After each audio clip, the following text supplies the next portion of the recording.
parang napakatindi ang galit nitong salarin. Doon po sa mga biktima, lalo na po dito sa nanay na si Ma'am Rhea na bukod sa napakaraming saksak na natamo niya, ginilitan pa po ang kanyang liig. Major, magandang hapon. Hello sir, good afternoon po sir, Senator. Opo, Major, kami po napatawag hinggil po dito sa nangyaring karumaldumal na krimen dyan sa inyong lugar na kinasasakupan na kung saan tatlong mag-ina ang namasaker.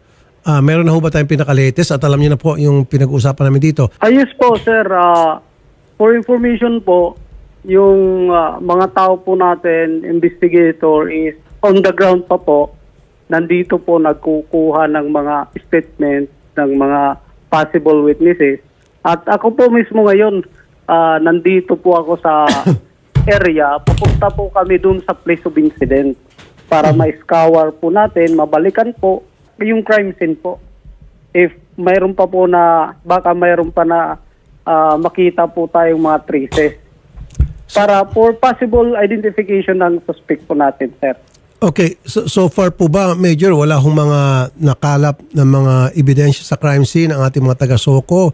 Mayroon po tayong mga weapons na nandun sa bahay. May isinabit po natin yun papuntang sa Provincial Forensic Unit. Okay, when you say weapons, Major, yun po yung pinaghinalaang murder weapon yung ginamit sa pagpaslang sa mga biktima? Hindi pa po, sir. Parang nakuha po yun dun sa bahay. Ginamit sa pangsaksak, yung mga saksak ang tinamo ng mga biktima. So, wala ho bang nakita doon mga kutsilyo na may mga sugat? Ganon? Nabali?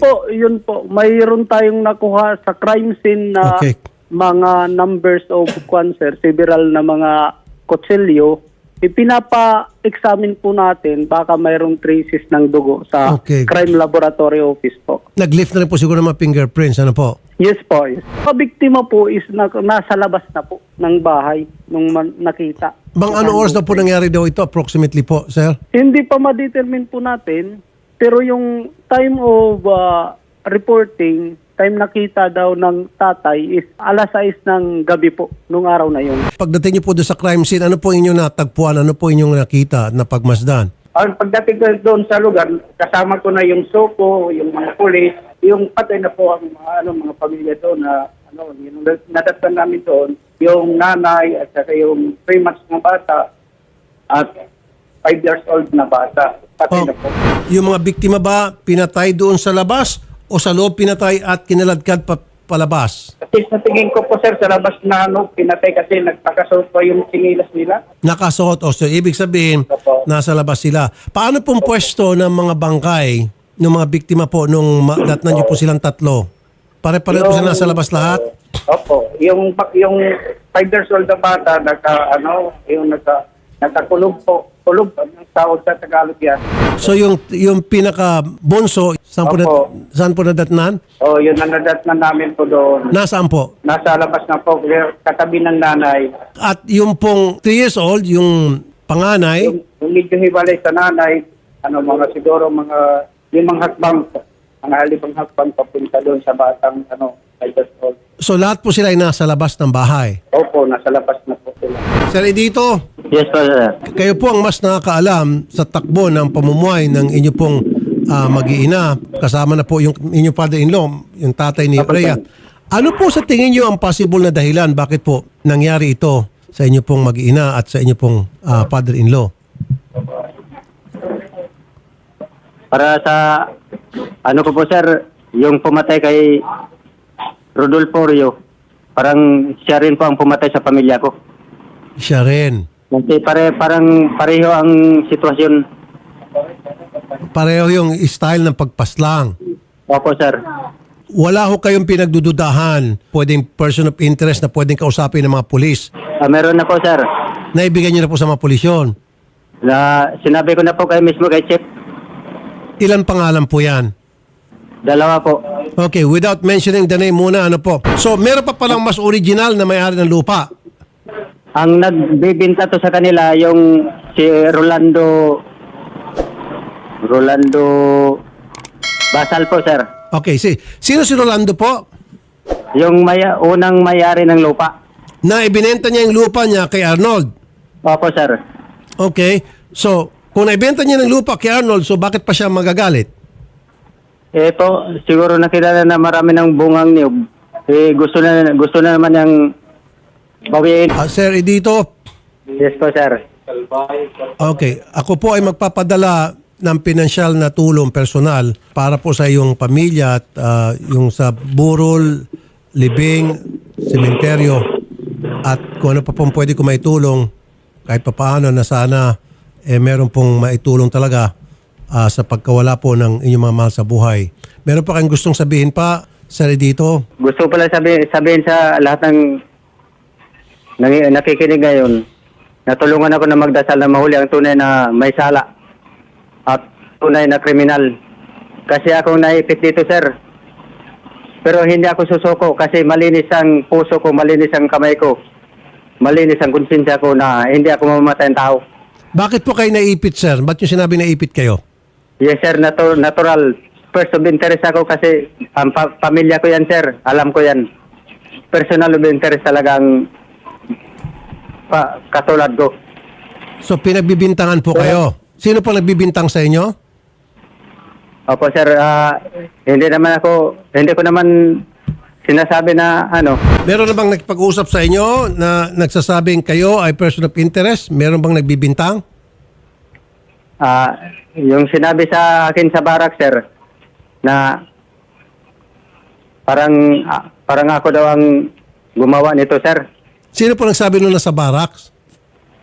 Hindi ko po natanda ng plate yung pangalan niya, sir. Kasi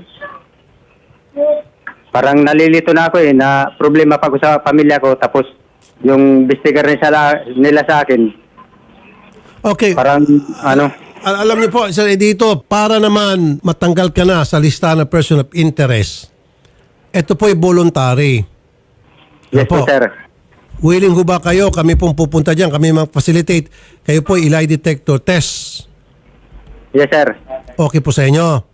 Okay po, sir. Sige po. We'll do that po. Kami mag-facilitate yan. And then yung resulta po ng lie detector test, submit po namin sa kapulisan. Nang sa gayon, makakatulong siguro yan na maalis po kayo sa listahan ng person of interest. Although, Okay, sir. that will not stop the police authority, the police and other authorities to continue investigation sa possible na ikaw ay may kinalaman sa krimen. That will not diminish the actions of the authorities to continue the investigation if they have reason to do so na para ikaw ay kasama sa person of interest nila.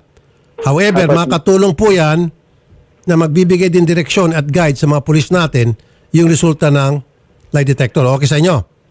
Opo, sir. Very good. Ma'am, Opo, sir. una sa lahat po, Nay, kami po ay taus-puso nakikiramay. At kami po ay lahat ng pwedeng maitulong ibibigay po namin para mabigyang solusyon itong karumal-dumal na pagkamatay ng inyong anak at ng inyong mga apo. Pero kasabay din po dyan, magbibigay kami ng financial assistance. Opo, sir. Ito po ang sasabihin ko po ng anak ko. Matulungan po kami ng hustisya ng mga anak ko na biktima.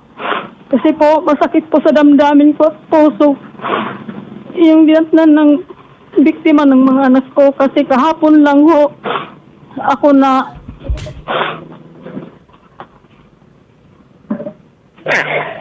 nalaman na ganyan yung mga anak ko, sir.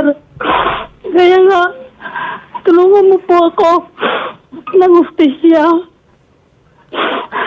Hindi ko po alam kung anong gagawin ko.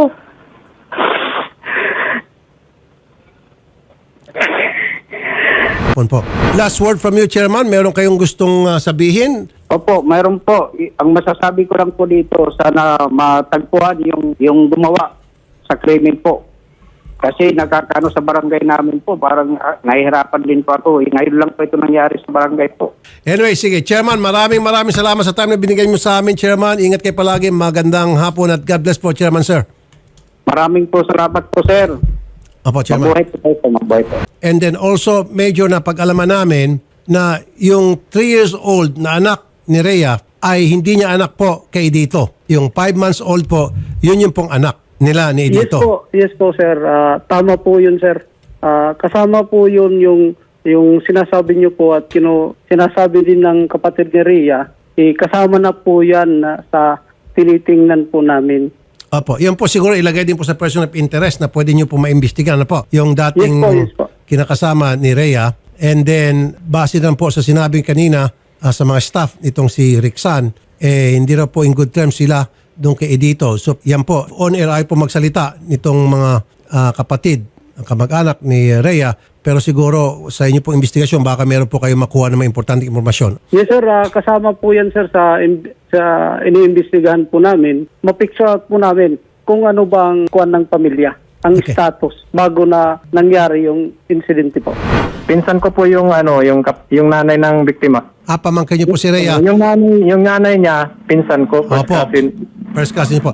Okay, kayo po, Sir Ner, pinagdududahan niyo na po si Edito? Yung para sa akin, sir, kung talaga, siyempre, para sa akin, malayo kasi sila sa akin. Kung para sa akin ba, siyempre, mag-asawa sila. Aywan ko rin sa kanya kung kayang gawin niya yun sa asawa niya. Pero parang sa akin naman, mayroong konting pagduda. Bakit po niyo nasabi, sir? Bakit yung pinagdududahan po si Edito? Siyempre, nasa malayo silang lugar. Ibig sabihin po si Edito araw-araw po lumuluwas for 17 kilometers every day? Araw-araw yan. Pumunta daw sa bayan, nagpapadyak. Pero mula po sa bundok, umuwi ba siya araw-araw sa bahay nila? Oo, araw-araw daw umuwi. So araw-araw, 17 kilometers binibiyahe niya para makarating sa bayan para magpadyak. Ano pong sinasakyan niya mula sa bahay nila? Ay, marami naman doon sa motor, yung 6-seater na motor. Siya, sumasakay ng habal-habal. Para pagdating doon sa bayan, doon siya nagpapadyak. Then kinagabihan, uwi din siya. Oo, mga 6 o'clock na hapon. Yan, Alis siya ng umagang maaga and then balik 6 o'clock. parang yan na yata ya, sir. Yun po yung dahilan ng inyong pagdududa dahil yung malayong lugar at walang liblib. Wala nang ilaw doon sa kanila eh. Ang hirap doon na yung tinitirahan nila. Layo. Okay. Anyway, yan po isang anggulo na titingnan po ng pulis. Lalo pat nagsalita na kayo ng ganon. So mas lalo meron dahilan ang mga pulis, autoridad para talagang kausapin ng maayos, mabuti. Ito pong si Edito. Although siya po ay willing na magpalay detector test sa amin. Ano po yung reaksyon niyo doon? Nung tanungin ko po siya, voluntary, willing daw po siyang isumiti ang kanyang sarili para sa isang lie detector test. Hindi ako makaano yan. Hindi ko masasagot yan kasi. Hindi ako makadecide kasi, sir, yan. Kung talaga na mayroon siya talagang kinalaman. Yung talaga namin inaano.